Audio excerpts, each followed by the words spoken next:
joining us. It's Michael McBride, host, producer, editor of Veritas Views. In this episode, it's all about these invisible rules that we're navigating. The one nobody prints out and hands you on day one. The rules about what's allowed to be said, what's professional, what's too much, and what you're supposed to do with your emotions when other people are watching. We'll start in pop culture therapy land with a moment from Good Will Hunting and the kind of scene that feels powerful on the screen but makes clinicians cringe. We'll talk about why certain therapeutic moments look clean in a movie and get a lot messier, slower, and more boundaried, if that's a word, in an actual room. Then we jump into an AITA kind of question that sounds small until it isn't. Someone uses the phrase fat-fingered at work, and suddenly the office is debating whether it's just a harmless idiom or generally offensive language. That conversation is really about norms, inclusion, intent versus impact, and how workplaces handle feedback when nobody wants to be the villain. And then we hit a leadership lie that a lot of people absorb early, which is good leaders don't cry. Is that strength or is that emotional suppression wearing a tie? We'll unpack what tears actually signal, when vulnerability builds trust, when it shifts the emotional labor into the room, and what to do if you have an emotional moment and still need to lead. 3 segments, 1 thread, the difference between what plays well socially and what's actually healthy, skilled, and effective. Let's do it. All right, this happens to be one of my favorite segments that I've come up with, and we'll see where they go at this. But I'm calling it That Would Never Work in Therapy, because TV therapy is always dramatic, and chaotic, and usually maybe unethical in the case of things like Shrinking. But since Dan hasn't really watched Shrinking yet, I had to think for a little bit about a different pop culture psychology moment that he might be more familiar with. So are you guys game for this? Sure, game for anything. Sure. Yeah. So I'm going back to the classic Good Will Hunting, where Sean, Robin Williams, confronts Will, Matt Damon, by telling him over and over and over and over again, it's not your fault. It's not your fault. It's not your fault. Mm-hmm. And at first, Will shrugs it off, then gets irritated, then furious, then collapses into sobs while Sean hugs him. People love the scene, and it shows up in discussions about healing and catharsis. But here's the thing. Every time I watch it as an actual, thinking about it from a therapist perspective, I wonder, is this how breakthroughs happen? Does repetition magically unlock some kind of trauma? Would a therapist ever physically embrace a client like that? I don't know. It seems like there are lots of problems with this dramatic thing. So I thought I'd throw it to you guys. Good Will Hunting, would this work in therapy? I mean, there are. So working backwards, if a client breaks down, I'm going to offer them a box of tissues if I'm in the room with them. I can say that I've never hugged a crying client in 35 years of doing psychotherapy. It just, and I don't tend to think of it as a therapeutic thing to do. I think that's a friend thing to do or a family member thing to do. A therapist, I think, should maintain that distance. And I would never embrace someone who is going through something difficult or make physical contact like that. It just doesn't seem for me to be clinically appropriate. Now, as far as the repetition, there are times when I've used repetition, and I don't remember that scene because I did see it when it was in the theaters, which is I don't know, 30 something years ago. So now I got to go back and look at it again. But I have sometimes used repetition in a therapeutic process to continue to emphasize, but in a gentle, a way to kind of bring them back to this idea. But I'll have to rewatch the scene to remember exactly how Robin Williams' character did that. Gail, do you remember the scene? Vaguely, I probably wouldn't have identified it if I were just sitting here cold, but hearing it, I was like, oh yeah, I sort of remember that. And I guess I can work backwards as well. I think there are differences with male and female therapists. I think as a male therapist, I think there are some things that just are navigated differently. I, as a female therapist, have hugged clients, but not in a moment like that. Right. Therapeutically, the choice there would be very different. Absolutely, that's a tissue box moment, hand over Hmm. the tissue box type of thing.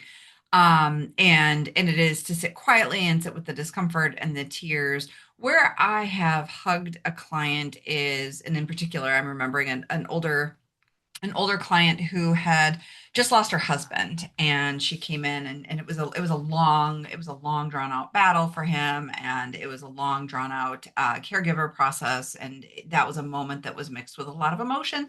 We spent an hour talking about it, and then at the end of the session, she asked if she could have a hug. This is a grieving widow, Hmm. and it wasn't in the moment of all of the feels. It was a way to like wrap up the feels and end the Hmm. session and acknowledge the grief and acknowledge her widowhood, which felt different. It was therapeutic in a Hmm. different way, Sure. rather than here, let me make you feel better. It was more of a gesture of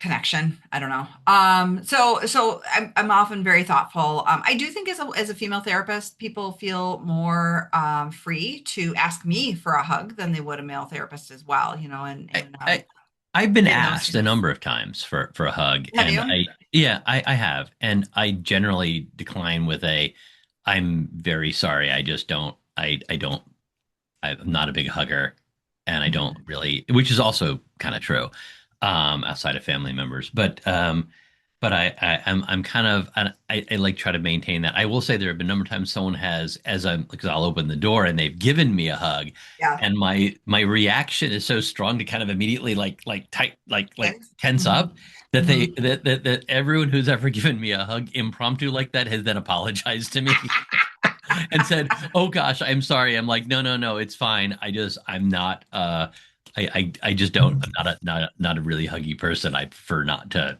Yeah. And they're like, "Oh, I'm sorry." I'm like, "No, it's fine." But that certainly have had that experience a number of times of like Mhm. so. Yeah.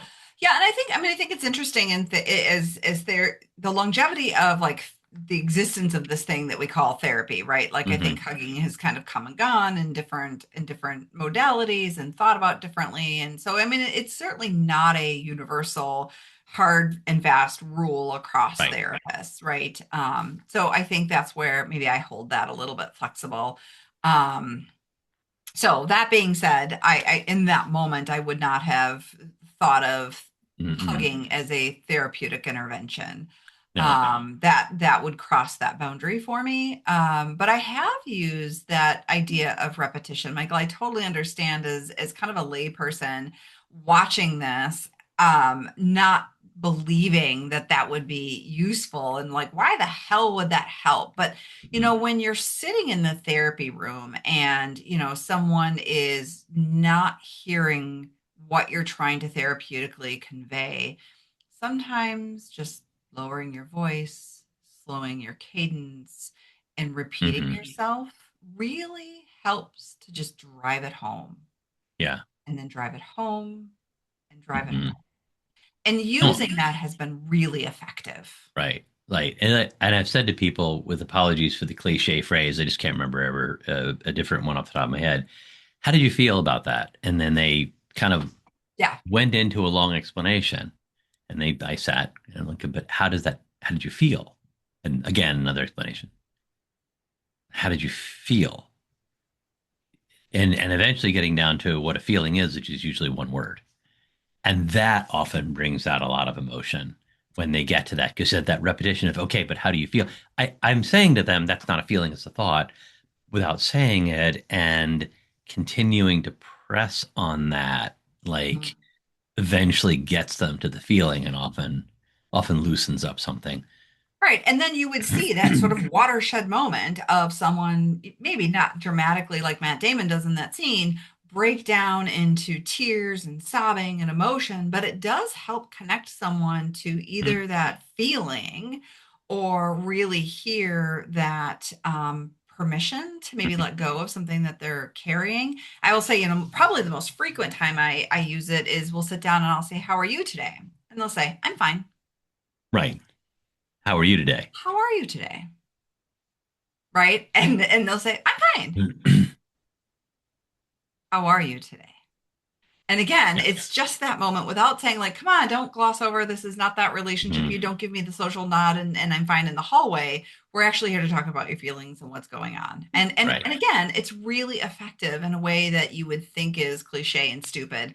But I think it just catches people's attention and they actually start to listen to their therapist. They hear Right. them. But and now the other question that you sort of asked, Michael, I think, I don't remember you asked it quite this explicitly, but you mentioned catharsis and the Mhm. role of this moment of like intense, oh, I get, Right. and in movies and TV, that moment is like the like moment where the person finally gets it, and then everything, cue montage scene, and everything gets better. But the reality is that moment, I think it's a little bit gets a lot bit overplayed. That's not where therapy. That's not the goal of therapy. Is to have that momentary like flash of I've gotten it, and the catharsis. That's the beginning of the work where the person Or gets it a and dot in the dot to dots that make up the yes, whole yes, image, right? It's just right. one stop along the way because we have other stops we need to make. I totally agree. And actually, Hmm. interestingly enough, the people will talk about, whoa, that was such a cathartic moment, and I screamed and I felt so much better, or whatever it was. But catharsis as a therapy has been debunked. It's not Yeah. effective. Just expressing the emotion isn't enough. You have to Hmm. do the work. You have to work it through. You have to come to a new place with it. And it's often, again, it's more than one thing. So people who want to just come in and vent and be pissy about the thing, have the emotion and then walk away, that's not the depth, and that's No. not what we're here for. We're not here to create a cathartic moment or for you to use pillows to beat on the bed and then Hmm. there everything is going to be fine. No, whatever brought up that intensity is still being carried with you. We need to unpack that a little bit more. Just Right. doing that Right. thing and expressing that level of physicality or intensity doesn't fix the thing. Hmm. Do you find people coming to your office with that expectation though of Yeah, sometimes. expecting catharsis and like waiting for that like Goodwill Hunting moment? Sometimes that's what they're looking for, or they will come in and identify that in their personal life and say, like, I had this like aha Aha. moment or this cathartic moment, and like everything makes sense.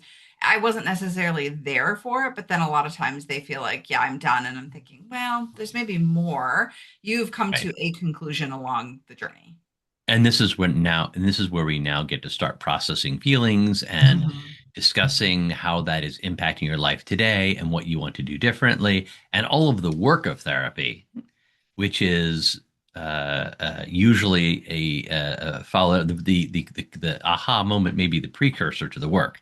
Yes. And now we do the work of therapy of making those changes. Well, let me bring it back this way, which is so that perhaps is not a great example, right? That's Hollywood. That's us wanting to like have this soaring climatic moment, right, where everybody gets it and then heals and moves on from there. Mhm.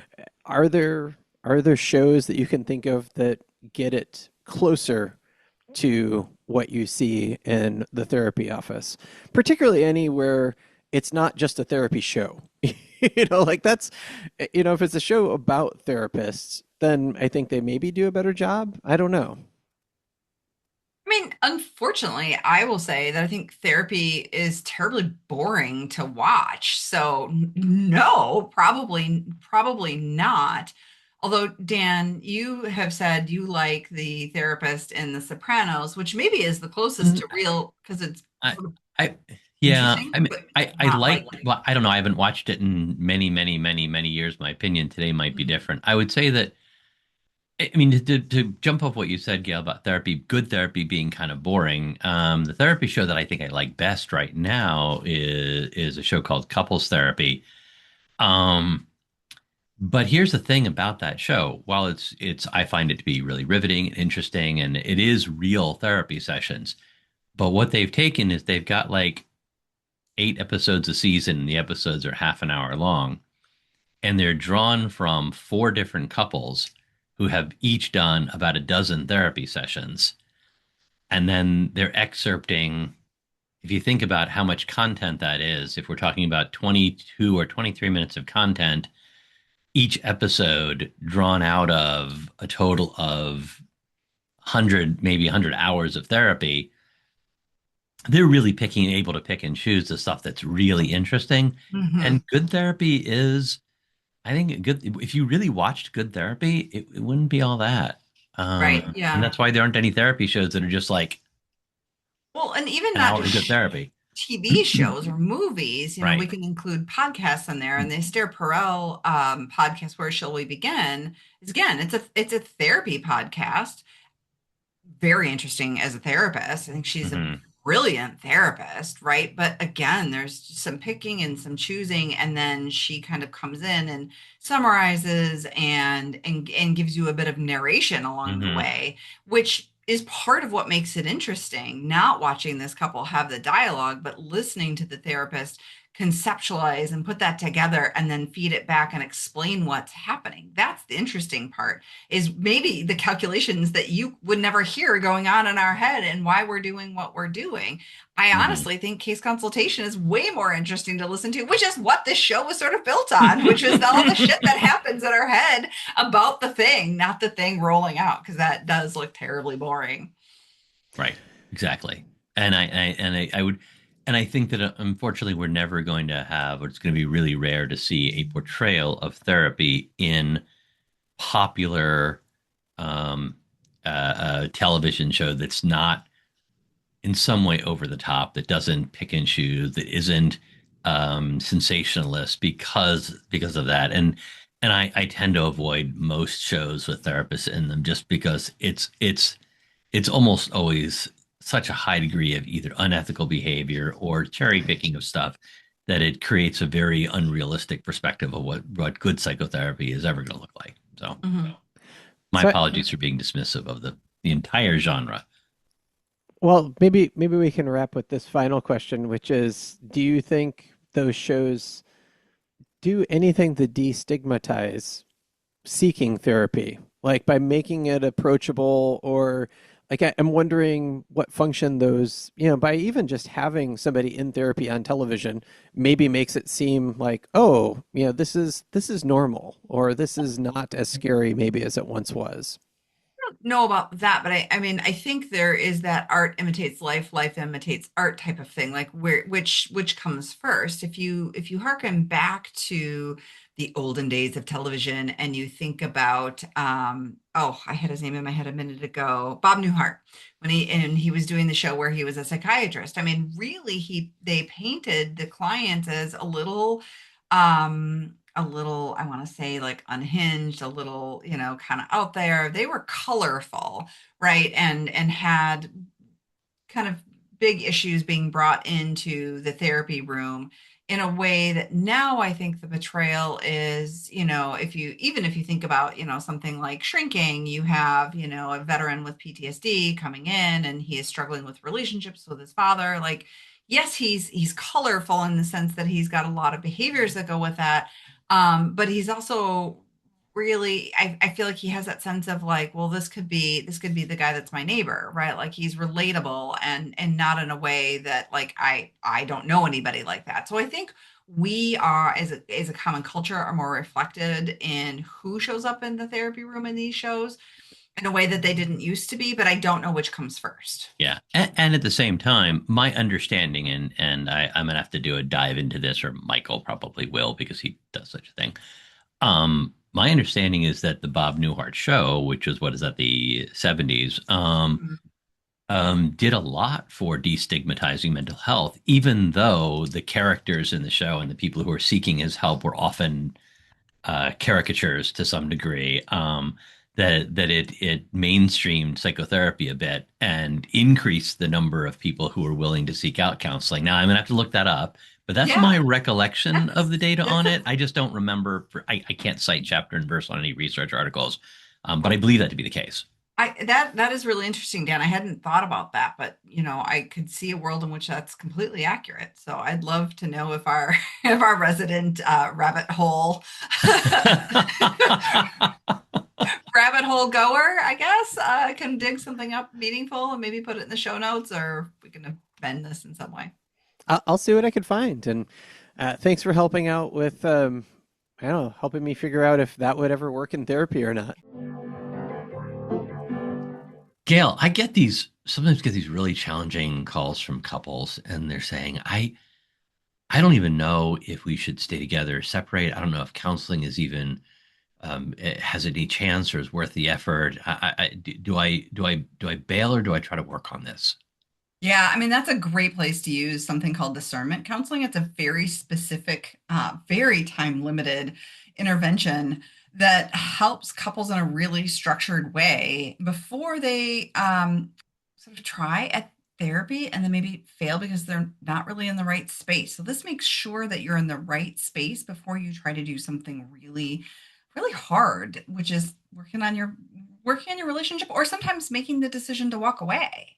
So it sounds like what you're saying is it's less couples therapy than like, is this marriage something or this relationship something that I should be putting the effort into, or are we already done and maybe it's just time to step back and figure it out. So there that in between place that Yeah, I couples are mean, I in. think sometimes it's just hard to get clarity when you're in the middle of all of that. And one of the things I really enjoy about doing discernment counseling is creating some non-judgmental space just to talk these Mhm. things through in a really neutral way with someone who doesn't have, a stake in one way or another. So you don't get pushed, you just get the space to figure out where are you actually and what is the next right decision for you. So it's just a few sessions, like five, but what are the possible outcomes of these like five or fewer sessions when you see folks for discernment?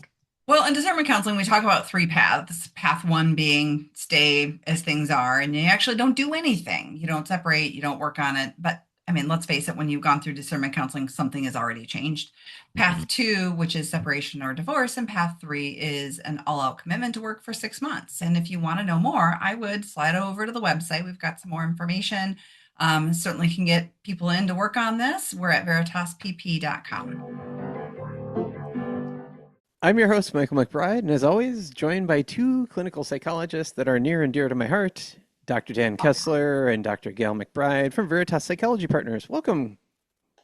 Hi, thanks, Michael. Hi, I'm Dr. Gail McBride and my business partner and friend, Dan Kessler. Welcome. Hi, Gail. Nice to see you and Michael again. Um, Looking forward to what Michael's brought for us. It's always a bit of a surprise. Mystery? I Hmm. know All I've right. been throwing new segments at you and all kinds of things. This time we're going with a tried and true "Am I the Asshole" post if you're up for it. So Excellent. Love it. Love that. fantastic. All right, this is what I got for you today. It's the header is short and sweet, which is "Am I the asshole for using the term fat fingered?" No, I mean maybe but it would have to be in. Context dependent. I think that I'm just spoiler alert. We're going to be talking about mens rea. I actually got an email from someone that I met this week, and at the bottom, the standard, signature line Mhm. just apologizes in advance for any typos due to fat fingering. And so, like, I'm interested to hear more. That thing. Okay, Michael, please. Well, This is what we got. I'm presenting live over Teams a financial model, and I typed the wrong number. I said to everyone, sorry, I must have fat fingered that entry, meaning I simply hit the wrong key. Immediately afterwards, I noticed a few awkward glances. One team member sent me a private message asking if I was mocking people who are overweight and called me insensitive. I apologized and clarified the phrase as industry standard jargon, meaning a typo. But now I can't shake the worry. Did I just offend someone with an unfortunate or fat phobic choice of words? I don't want to be tone deaf, especially in a professional setting. I generally meant keyboard clutter, not body fat. But given how linguistically charged things are these days, I'm left wondering, am I the asshole for using that term? maybe, No, I maybe. mean, but maybe. Here's where I think this person went wrong. I don't think that they're an asshole for this, but I think they misapplied the term, which is maybe what got them the sideways glance. Oh, We don't typically talk about fat finger on a keyboard of, you know, a yeah, computer variety. We talk yeah. about it on our electronic devices where the keyboard is really essentially, I don't know, like on Oh, the screen and it's tiny. I And hear where that's you're coming where from. Right. And that's where our fingers are often too large. Adult fingers in general are too large for the keys provided. So if you're fat fingering the keyboard on this device, Right. then it's Then I think because industry the standard. buttons are too Mhm. small for Right. your regular size fingers. But if Right. you're fat fingering the keyboard on this device, and now I'm holding up a standard keyboard as opposed to my phone earlier for those Right. listening, then it's because your fingers are exceptionally large. Yes. That's the problem I have I with this. And this is where I think this person is in the wrong, I potentially. I'm giving her a bit. Is it her? Did I gender the person correctly? I don't. I don't think the OP specified who they are. Okay. Or All right. yeah. I'm giving her or him like the benefit of the doubt on the like I mentioned the spoiler alert. Like we talked before about mens rea. To be an asshole, that means by the way, for people who haven't listened before or aren't forensic psychologists or lawyers, it's to have a guilty mind or to have intent, to have ill intent in what one is doing and to know what one is doing is out of line. Um, I don't have like he or she is certainly not an asshole for using a phrase that might have insulted people because they didn't know. Um, and I don't think it like when I heard this, I don't think it's passed into common belief that that is a an inappropriate term. There are other terms that have been that are used that we should be reasonably expected in American culture to say um, this term is no longer considered to be appropriate. Yeah, I mean it's hard because where do you draw? First of all, I agree with you. And where Yeah, do you draw the line sure. for something that one would reasonably be expected to deduce or infer that this term is not appropriate? Mm, And I think that line is blurry, and very. I think right now, as we start to have very different conversations about weight and shape and fat phobia Mm. and becoming more fat aware and understanding that you know, it's a bit of a shifting landscape, and so I don't know, right? It's a no. It's a totally shifting landscape. In the 30 years that I've been practicing, and probably I don't know exactly when the shift occurred, Gail. In the 25 years you've been practicing, 20, 20, yeah, a little north of 20, 20, 20. All right, slightly 20, north of 20. 20. That's fine. Um, the R word Yeah. to refer to what we Yep. now call intellectual disability. It's Right. in. I've got it, and behind me I have diagnostic Just, two, yeah, three, I four, five, just and had five. this conversation with someone. It was And a that was diagnosis. the word, and I would say that as recently as 2000 and I have to look when the date was, but I think as recently as 2015, 2014, I was Yeah. testifying in hearings using that term, mild mental R word or moderate mental, Mhm. in disability hearings, and that was the diagnostic and appropriate term of art. Now, the abbreviated word as an insult was certainly around at the time, but could be used at times appropriately. Mhm. Mhm. Nowadays, we've completely shifted away, and there's Right. absolutely zero question that this is a pejorative and wildly inappropriate. So, where did we cross the line from completely appropriate and used in everyday speech to completely Mhm. inappropriate? And at what point should a person be aware of that? Right. And I I don't know. think I have that that no is the freaking shifting idea. landscape. I 100%, right? Yeah. And I think it is difficult. I think we are learning, we are discussing, we are changing minds. I think Hmm. they're interesting conversations. I think the word fat is an interesting word to use when you talk with someone who identifies as fat and will say, I am a fat person, right? Right. And that Right. is a self-identification versus, as you said, using this as a pejorative word, as a word Hmm. of, condescension. I Hmm. think it matters. Right. Right. At what point does and this is also talking about it becomes a bit politically charged, as you mentioned, because there are people who say, no, I want to reclaim this word and make the Yes, word mine. that's a And great word and, for it. and there are words that have been Mhm. reclaimed by those communities. Powerfully so. Yeah, and sometimes those powerful reclamations of words are wonderful. And Mhm. and so it may be still be wildly inappropriate for me to say it about someone, but for that person themselves to say it. And then at what point do you like this is complicated, is my It point. is.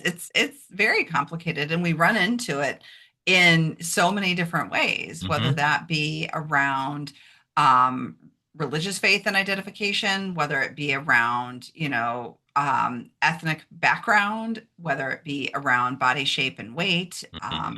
gender, like all of those things. We are having more nuanced conversation about what's okay and what's not okay. What do I feel Right. comfortable with? What can I say that you can't, and vice versa, because you don't have the Right. standing or the place to use that word unless I give you permission.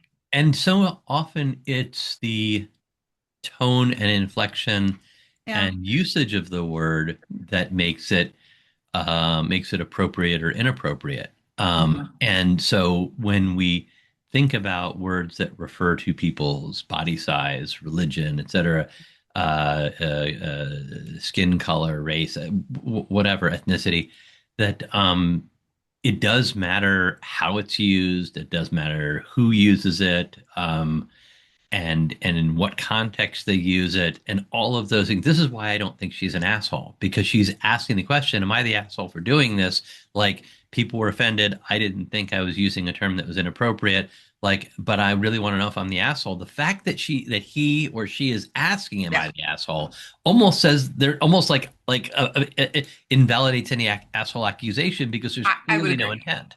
Yes, Like, there is no intent. And I think, in that moment, how you handle that feedback, oh gosh, wow, I hadn't really given that a thought. And that's a really interesting perspective. Thank you for, kind of bringing that to my attention. I want to be more thoughtful about how mhm, in context that I could use that word, or is it just that tone deaf and do I need to stop? And I'd, right, be interested in your perspectives on that. I think if you can lean into that criticism, you do undo the assholeness and right, open right. yourself up to education and awareness, and then you might get a perspective that is really helpful. Well, honestly, it's part of what attracted this is even though this is about a hyper specific thing, right, that was said, it's a much bigger can of worms, and I think about, because I read a lot of books, I really enjoy, reading about different experiences. And one of the things that I had been reading a bunch were Native American writers.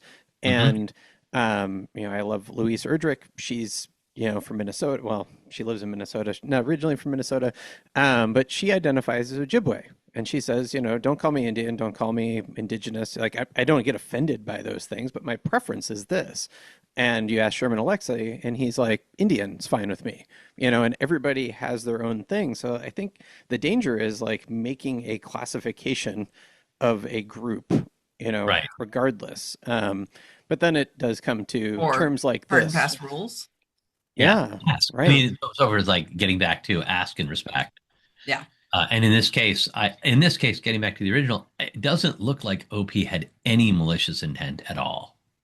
Yeah. I just disagree with their industry standard sort of explanation. I won't even call it offense. Like I think a computer keyboard is not the place to use that term.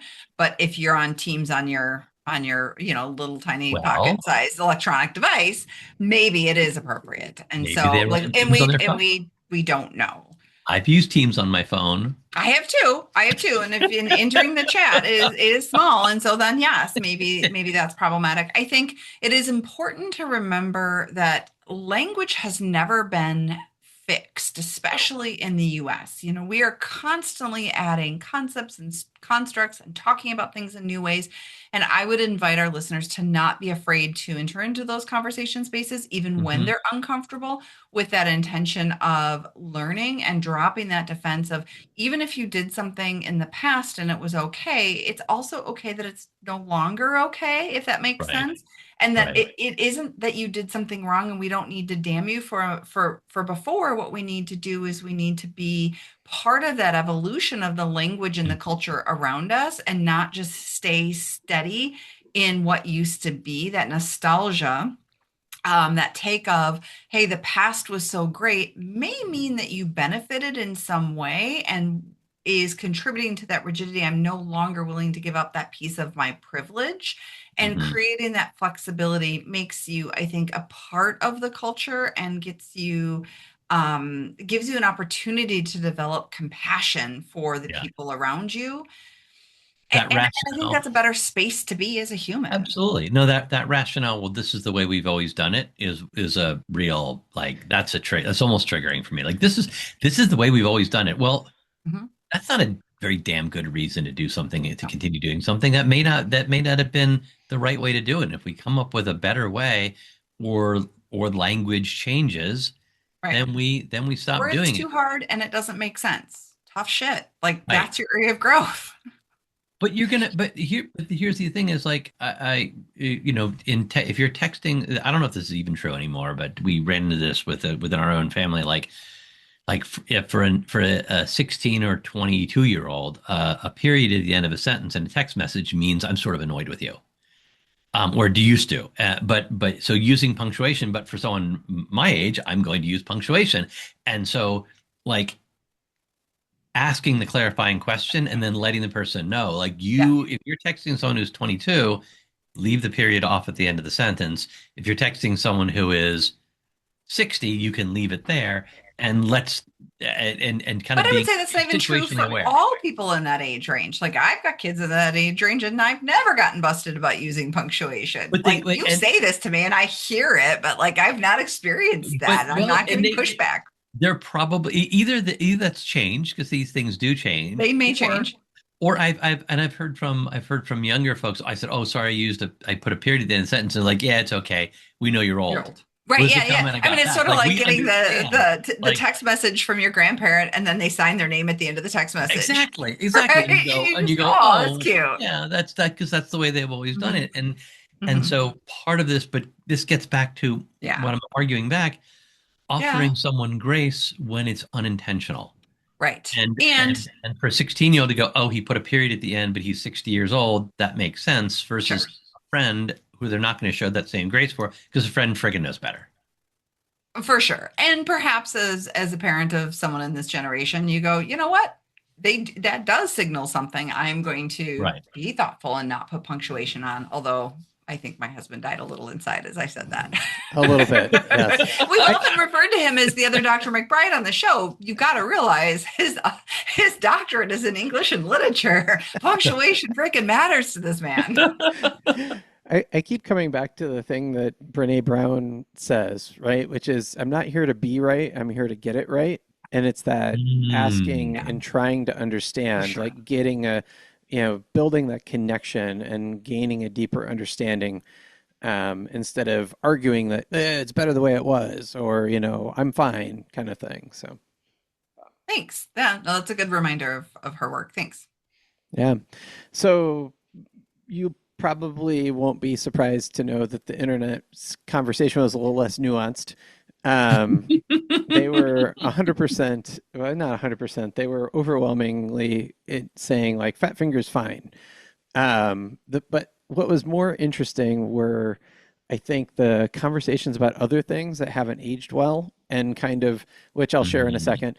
And then the one comment that got downvoted a bunch, but I think is super valuable, which was, once you realized there was a problem, did you apologize or ask for clarification? Or did you just go like, no, I'm fine? That's important. I wish we thought about that. I mean, great, you're asking the internet, but did you ask the people you actually maybe offended? Right. Anyway, so yeah, some of the other comments in here were saying, I once told a new hire that we pulled the trigger on a project and they looked horrified. I had to assure them there were no guns involved. Yeah, it's unfortunate. Yeah, I mean, other ones, talked about other inappropriate jokes, some of the things you guys talked about as well. And, that needing to have a willingness to change and adapt, especially in a professional setting, to avoid some of those things. And the OP said, I was really trying to be self-deprecating and, kind of lighten the mood because I had messed up. And instead I activated my audience in a way I did not anticipate. So, and maybe OP needs to change this, but I don't think it's an HR referral. I mean, I'm having trouble getting exercised about it. Beyond You like, know, yeah, okay, if people are going to be offended. Here's the thing. I would also say that if people are going to be offended by something, we could say, well, they're being too thin-skinned. They shouldn't be offended. Maybe we just shouldn't do it. Even if I well, don't right, agree, even if I don't understand, why are you offended by this? Like, if you're right. offending people, That like, don't fucking doesn't, offend people. Like, right. Once you be, learn you've offended someone by doing the thing, yeah, stop doing the thing, yeah, yeah. whether you But understand it or not. we so often hear, well, why are people offended by? Well, okay, then don't, Well, here's why I think that is so difficult, Dan, is because, I, and I actually I say this to my clients a lot is, humans we're deeply egocentric, meaning that we Mhm. have a very difficult time actually seeing or understanding the world from someone else's perspective. And what Yeah, we're really talking about here is on an ongoing, almost constant basis, putting ourselves in the shoes of our yeah, listeners. yeah, And in this case, multiple shoes at the same time. And that is just a very big cognitive task for our brains. And our brains are incredibly powerful and they can do lots of things. But we just have some yeah, hard stop yeah. limits because of, well, the limitations of our brain and how we're wired. So yes, we're going to screw up. The question is, again, Mhm. can you go back? Can you make repair when someone has made that other perspective um, clear to you? Right. Right. So, but I think that's why it's an important but exhausting task to put yourself in someone Mhm. else's shoes. Yep. Yeah, agreed. Well, as always, it's always riveting to hear your conversation. I love hearing the nuance that you bring to these. Thanks so much for going through another Am I the Asshole debate with me. And if you're out there in the internet world listening in, we have a mailbag. We'd love to hear your feedback. What are your thoughts about comments like this as well? Like, follow, and share. And don't forget the mailbag. Hey Dan, how many people do you get in your office a week just telling you that they've not had time to fix their sleep and they don't know how to go about it. The stuff that they've done hasn't worked. Yeah, and so many people come in saying nothing works for me. Nothing works. I'm coming in as a last ditch effort. And the problem with that is they haven't tried the thing that actually does work. They've tried all the things that we know don't work. Yeah, I think a lot of times people are looking for the fix for tonight. And while this is a fast treatment, it's not that fast. Yeah, I mean, CBTI is incredibly successful. It helps between 80 and 90% of people to sleep really well most every night. But it does take a few weeks to begin taking effect, and most people sleep worse before they sleep better. And that's different than anything else folks have ever done to try to sleep better. Most all sleep treatments are very much focused on we're going to get you to sleep tonight. Yeah. And when people come in to see us, we're like, we're going to help you sleep great, like in a month or two, and then the rest of your life. Okay, so if you are one of those people laying awake at 2 a.m. trying to solve the world's problems, come to us, check out the website. It's in the show notes, veritaspp.com, and we can help you out. I have another surprise for you. I have a new segment that I have not revealed to you. I'm And really impressed that you've kept any sort of surprise. I know you Yeah. well enough. This is hard. This No, is hard for you. I don't know you as well as Gail does, obviously. But yeah, yeah, this is interesting. so I did a bunch of brainstorming coming up with different segments. And so like throughout the season, I'll just kind of be springing them on you as we have so far. So this one I am tentatively calling the leadership lies. Um, Oh, and the title is intriguing. yeah, Yes. so welcome to Leadership Lies. We're gonna take kind of a polished sounding myth about leadership and then pressure test it. Is kind of my hope. So kind of like the AITAs where I take a scenario. In this case, it's just something I read or heard about or I've literally heard in business before. And so I figured I'd try that on you and see what happens. I assume you're up for it? Of Oh, course, count me in. yeah, yeah. Cool. Okay, so um, this is, I'll unpack kind of the prompt here in a second, but the basic thing that I see surrounding this is that kind of like baseball, there is no crying in the workplace. That workplace and crying emotions are separate. So this is essentially it. Good leaders don't cry. So let's be honest, most workplaces still treat tears like a professional violation.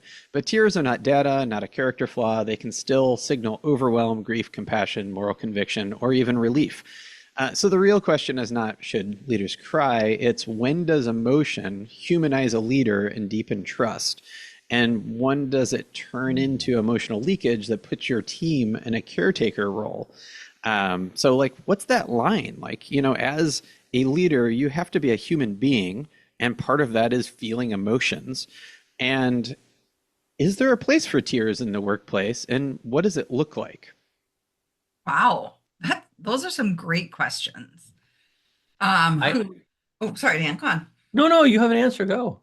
No, I mean, I think I have a partial answer, and I was just No, going to yeah, I want to be hear. maybe a little self-disclosing as someone who is prone, maybe a bit more prone toward tears when there's strong emotion. Like, I think there's a place for them. I think the more I've given time and space and allowed that instead of, telling Mhm, myself the lie that tears are unprofessional, honestly, they come less often, right? mhm, When there's space for it, because now I'm not fighting against this thing that I'm not supposed to do. And it so it takes that worry out and that load off my plate, and I can right. kind of deal with it. Now, I think there is a potential for a leader to be in a emotional space where the dysregulation that can come with tears can feel manipulative or problematic or even tone deaf about something. So I do think you kind of like it in all relationships, you have to sort of be careful with your emotion and how you're showing up, and if you need to take time to unpack that and take care of yourself versus allowing your team to see that human side of you. I think that's true in all relationships. So Yeah, this is maybe just another complicated version of that. I think there's some corollary to the work we do as therapists as well. Sure. Um, our, with the line, and Michael sort of gave the line in his intro. And the line is when it's no longer in service of the process and of the team and becomes in service of the individual who is expressing the emotion. Um, as a therapist, as as psychologists, we don't we, we're trained to not make the session is about the client. It's about the client's needs. That doesn't mean that I'm not a human being and may not have an emotional response to my client disclosure or to what we're discussing or to whatever I may feel outrage or sadness. Um, I might connect with some of the feelings they're experiencing, but that has to be in service of them. If it becomes about me, now it's problematic, and now I'm no longer helping them. And I think it's the same line for leadership: is when is it in service of the team and building the team up and helping the team and showing empathy for what the team is experiencing, and when is it about like I need you to take care of me, which is no longer appropriate I would in the add a workplace. third piece to Yeah, that though, which is yeah. joining, not just building Mm, or holding, but excellent. joining. We're Yeah, sitting here in a collective moment of right, something. right. Yeah. And it has to be genuine. Oh, Like it's yeah. really important that because leaders are like the sort of I'm here with you messaging isn't real unless you really are here with them when you give the messaging. Um, Now, one thing to throw in there though is that where it feels in service of the individual rather than of the team is going to fall in a different space for each person. Yeah. So some people, if I'm a leader, some people on my team may be very comfortable with the expression of emotion and may feel supported by that and connected to that. And some may feel uncomfortable with it at a very different place. And I think I think we may want to err on the side of but I don't know. Like, what do you think? I mean, am I Well, then I think you start touching on gender norms and opinions about those things. true? How does it play if a male leader Hmm. delivers maybe terrible news and finds himself choked up and breaking down? And how does the team perceive that individual versus a female leader delivering exactly the same news, choking up and breaking down. I think we have more tolerance for her breaking down than him breaking down because of those gender norms and boxes we tend. Now, I don't know that this or less tolerance in some cases. Or maybe less tolerance. She's just being a weak woman, but right. But I mean, I think it depends on the particular circumstance and news, et cetera, right? Whether or not we deem it to be warranted. I think in the situation I was painting in my head, the news is extremely terrible, and then it's sort of a pass. If it feels less terrible but still bad, we might belittle or somehow ascribe her to be too sensitive or something like that. Right. I think that if this makes sense, showing emotion because we're human, and still being in control of the situation and able to lead in a leadership role. Like you're not expected to not have emotion, but do you let that emotion color your judgment in a way that doesn't help? And it's like, if the leader still needs to fulfill their role to be in charge, to kind of lead and help the team along. So they're expressing the emotion, connecting with the emotion, but not overwhelmed by the emotion, because that's where perhaps you lose a bit of credibility, because now, like, I need my leader to be there, and they're caught up in their own shit to the degree that they can't be there for the team. And where my perception of that is going to vary, but that's, I think, for me, one of those lines. Sure. So I totally agree. Can I add a twist? I guess, so I was imagining a number of scenarios, like when I was thinking about this, one of the things I thought about was like Jimmy Kimmel on his show. He frequently displays emotion about things, and I think it makes some people uncomfortable, but he does a good job of like showing the emotion, kind of talking about it, addressing it, naming it, and then going, okay, closure, moving on, and running the show, right?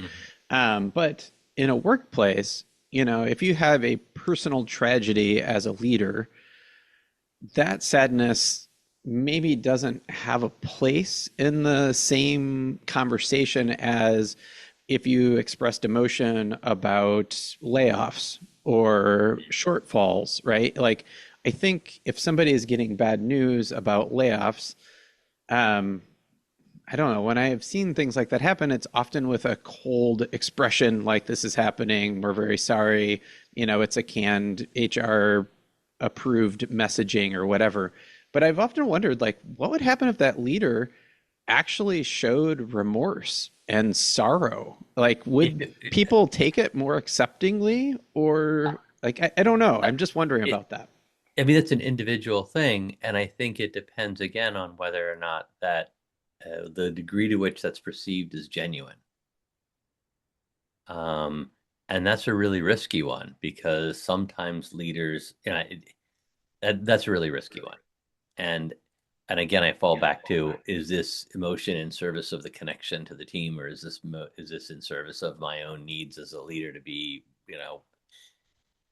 and that's the dividing line. I believe, and maybe our listeners have different thoughts on whether or not leaders should or shouldn't ever show emotion or feeling.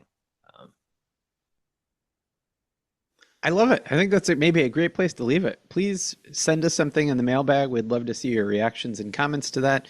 And maybe the next Leadership Live won't be quite so serious, but this one, I guess I've just been thinking about. I mean, in the news, there have been a lot of layoffs and things like that. And that was specifically, I guess, kind of where my headspace was. But there are lots of reasons people show emotion.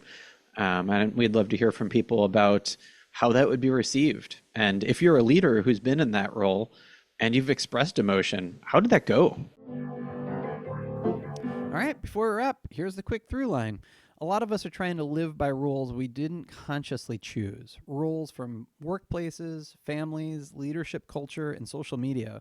Rules like don't be awkward, do not be wrong, do not make it a thing, don't show emotion.